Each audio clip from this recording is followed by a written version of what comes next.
eu vou deixar para o doutor Paulo Pius, que foi o autor aqui da delimitação, através de uma técnica que envolveu também multiagência da Polícia Civil. Doutor Paulo, por favor. Bom dia a todos, né? A Polícia Civil, desde o início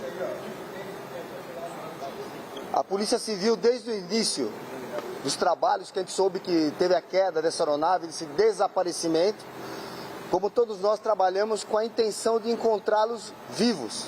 Essa era a intenção de todas as agências integradas, da Força Aérea, da Polícia Civil e da Polícia Militar. Contudo, aquela região era enorme, gigante e com condições meteorológicas totalmente desfavoráveis. Nenhum dado foi descartado desde o início. E com o tempo foram chegando mais informações. O principal nosso, a triangulação dos sinais de celulares, que era muito difícil porque triangulação tem que ter 3 antenas. Ali era uma só com as antenas voltadas para o mesmo lado. Conseguimos estabelecer uma área de busca. Ontem, no final de tarde, graças ao tempo bom, finalmente conseguimos efetuar o voo que a gente precisava de delimitar com precisão a área de busca onde estaria esse helicóptero. Porém, ainda era muito gigante. Pousamos, viemos aqui falar com o Coronel Barreto, a Polícia Civil junto com a Polícia Militar, trocamos as informações e intensificamos as buscas naquele local, porque era necessário voar mais baixo e mais lento, porque a área era gigante de mata de Serra do Mar, alguns setores ali de reflorestamento, mas com árvores muito altas. Então, o que possibilitou diminuir essa área foi uma análise através da inteligência da Polícia Civil, que eles poderiam estar naquele setor da estação de radiobase de Paraibuna do quilômetro 54. Ontem até divulgaram uma imagem do helicóptero voando próximo ao 58, 60. Isso veio a corroborar o que nós já tínhamos, a região que a gente estava. Quer dizer, veio a reforçar. E hoje pela manhã, a Polícia Militar teve a felicidade de encontrar o local onde ocorreu a queda da aeronave, do helicóptero Robson 44, e realmente trata-se do helicóptero desaparecido e, infelizmente, os 4 ocupantes, os 4 que estavam a bordo, estão falecidos. Ao lado, porque a aeronave destroça quando bate nas árvores. Só para ter uma ideia da dimensão, né? Imagina que o senhor esteja na Herb do quilômetro 54. Você está num ponto da Tamoios, quilômetro 54. Você olha para a sua esquerda, num grau assim de 120 graus, 12 quilômetros a partir dessa Herb. E o norte, também mais 120 graus, mais 12 quilômetros. E ontem nós conseguimos delimitar o comprimento, fechar esse cone de busca. Você imagina, 12 quilômetros para um lado, 12 quilômetros para o outro, de Mata Atlântica de Serra do Mar. Porém, como nós dissemos ontem, né, o impossível tinha se tornado difícil. Não seria tarefa fácil. E hoje, nas primeiras horas da manhã, mesmo com o tempo não estando como ontem, o Águia localizou.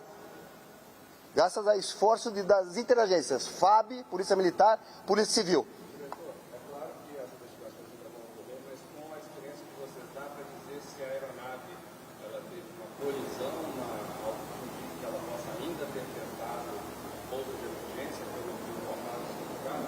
É muito cedo, seria uma imprudência, né? A gente afirmar algo tecnicamente sem saber. A perícia, tanto da aeronáutica como da Polícia Civil, vai apurar essa situação.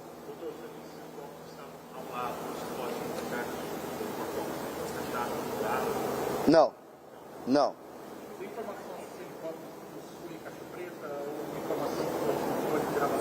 Não possui, nós checamos desde o começo, nenhum tipo de rastreador, de ELT, 406, caixa preta. Essa aeronave não possuía nenhum recurso para a localização.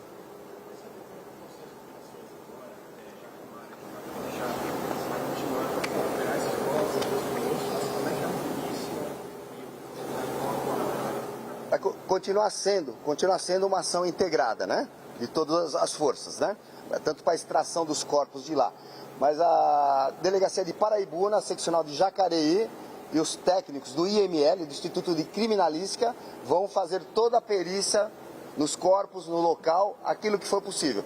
Posteriormente, serão levados, extraídos do local e levados para a Força Aérea, para o dono do hangar, os corpos para o IML, que é a Polícia Técnico-Científica, que vai responder muitas dessas perguntas que os senhores estão fazendo, né? Se foi no momento da queda, se foi depois, alguma fratura, estavam vivos, faleceu. Todas essas dúvidas serão sanadas através da Polícia Técnico-Científica e da Polícia Civil. Posso falar? Coronel?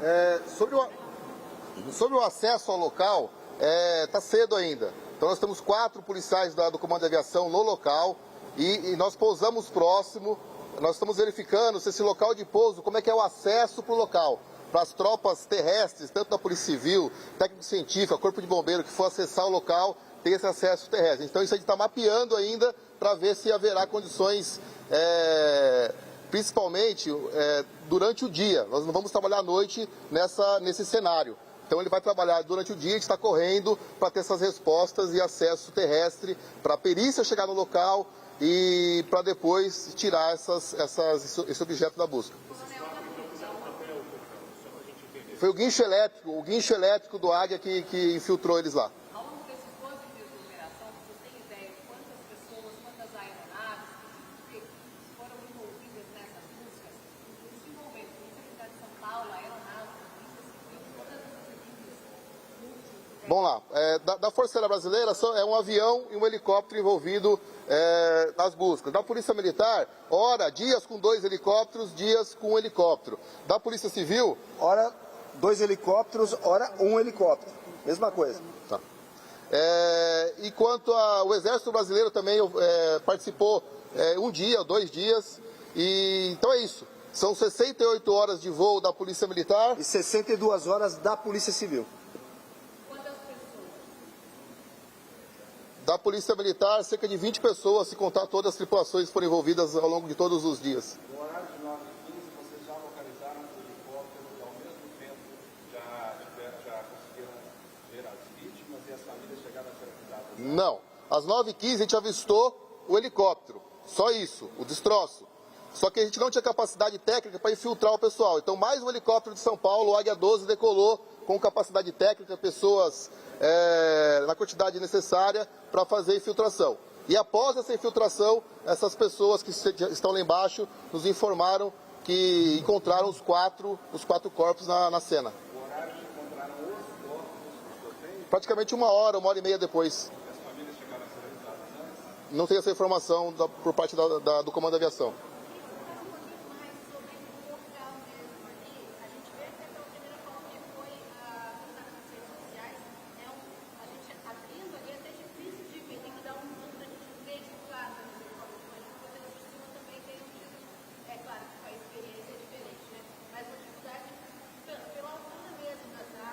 Como o doutor Paulo falou no começo aqui da fala dele, o local, a geografia do terreno é muito acidentada.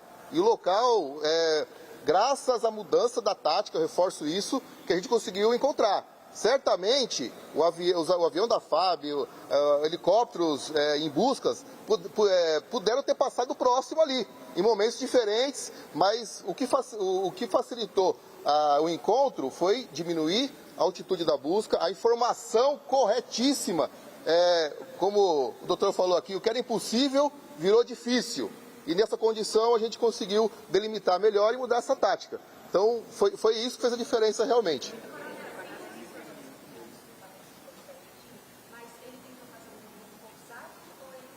A gente não consegue informar isso, muito prematuro para se falar. Coronel, fala um pouquinho sobre a dificuldade, principalmente no início das buscas por causa do mau tempo. A partir dessa semana, as buscas foram facilitadas? Ótima pergunta. Os primeiros dias eu estive presente lá e realmente a meteorologia, a visibilidade e o teto era muito prejudicial às buscas, tanto pelo avião da FAB quanto pelos helicópteros envolvidos. A geografia é um terreno montanhoso, também prejudicava muito. A cor do helicóptero é um cinza escuro, também prejudicava muito. E as informações dispersas, eram divergentes. Então, ligavam o 90 e falaram que viu lá no bairro Vargem Grande, em Ubatuba. Ligou o 90 e disse que viu em Caraguá. E a gente tratou as informações através de ligação para o solicitante, e todas aquelas que a gente viu viabilidade e oportunidade de averiguar foram averiguadas. E reforço aqui mais uma vez, graças aos últimos 2 dias, onde delimitou isso através das antenas, o trabalho em voo, inclusive, da Polícia Civil, que foi lá e demarcou o limite máximo de 12 quilômetros, que seria o sítio de busca. Isso aí facilitou a nossa busca e a nossa mudança de tática, em razão do que a gente via aplicando antes, não estava dando certo. Coronel, esse quadrante que o delegado explicou, de 12 quilômetros para cada lado, foi nessa área que você determina os 5 quadrantes. Isso. Ou era apenas um quadrante? Isso. Em cima do que a Polícia Civil nos passou desse ângulo e dessa possibilidade, o capitão Pellegrini, inclusive, está lá, ele passou aí à noite fazendo esse estudo e ele conseguiu chegar nesses quadrantes. E a gente decolou daqui hoje com a ideia que a gente não ia sair de lá enquanto todos os quadrantes fossem averiguados minuciosamente até o limite da meteorologia que nos permitisse fazer isso. Só para a gente entender melhor, vocês partiram de uma área de 5 mil quilômetros para uma raia de 12. Exato, mais ou menos isso, para um raio de 12. Exatamente isso, graças a esse trabalho de inteligência. Eu quero saber da Polícia Civil qual é a importância dessas antenas e que tipo de informação que o senhor pode nos trazer com relação às informações que chegaram. São apenas orientações de localidade ou tem uma espécie de conversa? Tudo é aproximado, uma aproximação pelo sinal de transmissão dos celulares. É uma área aproximada, vai da torre até 12 quilômetros, quer dizer, não é uma coisa simples para se fazer, né? Então nós limitamos esta estação de rádio base por outras estações de rádio base ao redor. Se estivesse próximo das outras, acionaria aquela e não esta específica, né? Então nós insistimos muito naquela região e fomos aí contemplados pela localização da aeronave hoje, graças a Deus. O sinal de celular captado, de qual passageiro era e, acima de tudo, que tipo de conteúdo, senhor, ou é apenas a geolocalização do aparelho? Geolocalização, não tem áudio, não tem dados, apenas o sinal do celular. E dá para saber de quem era, de qual passageiro? Sim. De quem era? Nós pegamos dos 4 telefones e juntamos uma média entre os 4. Doutor, o rapaz que recebeu o áudio e que enviou ele vai ser ouvido na investigação? Que estava lá pelo ponto? Com certeza, isso vai ser no inquérito policial, né? Que vai instaurar lá pelo Jacareí, a seccional Jacareí. No primeiro momento são as buscas, né? A partir de agora que vai startar realmente o que aconteceu aonde. Para vocês que fazem essas buscas, prejudica o fato de não ser uma exigência na aeronave, mesmo de pequeno porte, não ter no GPS alguma forma de localização para o episódio desse tipo demorar tanto tempo e dar tanto gravação? Eu penso assim, eu não vou falar nesse caso específico, eu entendo assim, para aviação em geral, é muito importante ter um rastreador a bordo, né? Os celulares terem um aplicativo de localização, são coisas simples no dia de hoje, né? Eu acho que facilitaria muito mais os trabalhos de busca. Doutor, com relação àquele pouso, o primeiro pouso que a Letícia trocou fotos, mensagens com o namorado, a proximidade desse local onde a aeronave foi encontrada, na atividade da serra, algo assim? Não. Eu queria saber, é próximo onde ele fez esse pouso com o local onde a aeronave foi encontrada? Os 10 quilômetros. Nós achamos esse local, nós fizemos lá, nós pousamos lá, um dos pontos plotados que nós tínhamos nas nossas buscas era esse local de pouso. Ele está muito próximo da Tamoios. Então a gente pode falar que a aeronave onde ela fez o pouso e onde ela foi encontrada, ela está dentro do raio de buscas desse Nosso estaria. tão próximos, possivelmente levantou. Estaria. É que um está na base, né? O outro está 10 quilômetros, né? Quer dizer, ali era mais uma peça do quebra-cabeça. Ali era um ponto. Desse ponto que ele efetuou o pouso na beira da represa até o local do encontro, tem aproximadamente uns 10 quilômetros. Depende da velocidade, né? Tava ruim aquele dia lá, pelo que a gente conseguiu ler no painel da aeronave, né? Naqueles vídeos, né? Enquanto o pessoal estava vendo a neblina ali, nós estávamos vendo o painel da aeronave, né? Todos nós aqui, né? Ali você repara que estava 4.100 pés, 80 nós e com um climb de 500. Estava descendo 500 pés por minuto. Né? Então, quer dizer, ali são minutos, é pouca coisa. É claro que é tudo muito recente, preliminar, as investigações vão trazer, né, luz para esse caso, mas o senhor acredita que essa aeronave ela pode ter saído desse local do pouso de emergência e, na sequência, cair? E saiu, voou, com certeza, ele saiu, voou um pouquinho, ficou tentando escapar das nuvens ali, com a intenção de retornar para São Paulo, não de prosseguir para Ilhabela, né? E não conseguiu, infelizmente. Então foi muito rápido. Minutos. Minutos. É possível determinar se eles morreram na hora? Só o IML. Tem expectativa de alcançar lá a terra ainda hoje? Tem, né? Sim. Temos. Sim, Temos. estamos trabalhando para isso.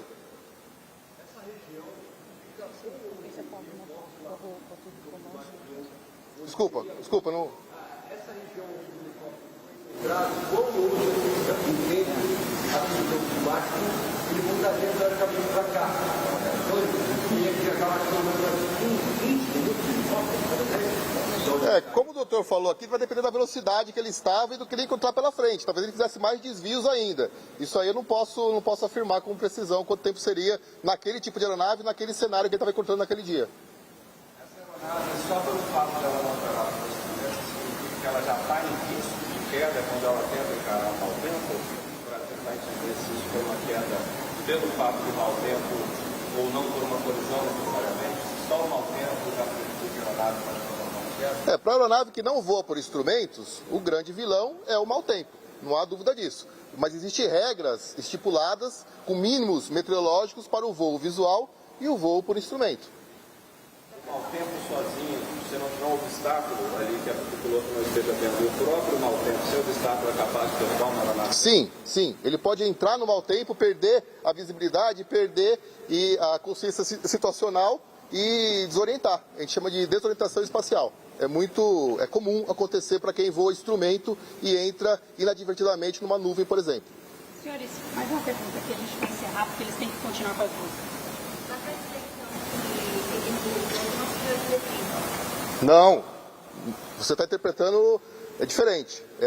A gente não consegue definir isso. Quem vai definir isso é o Seripa 4, o órgão regional de investigação e prevenção de acidente aeronáutico, aqui em São Paulo. Ele que vai definir isso.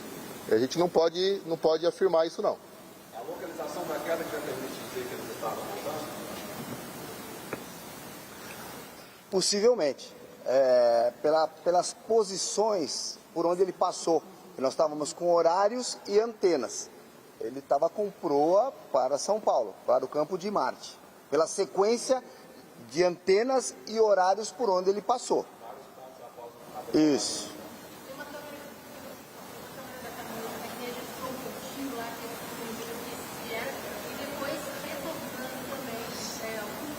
Exatamente. É próximo ao local de pouso. O horário e local de pouso é próximo ali, o quilômetro 58 e 60 da Tamoios. A Herb que nos orientou era dos 54. Queria agradecer a todos. Ao longo dos dias aí nós vamos passando as notas, conforme as músicas vão avançando, nós vamos passando as informações. Obrigada.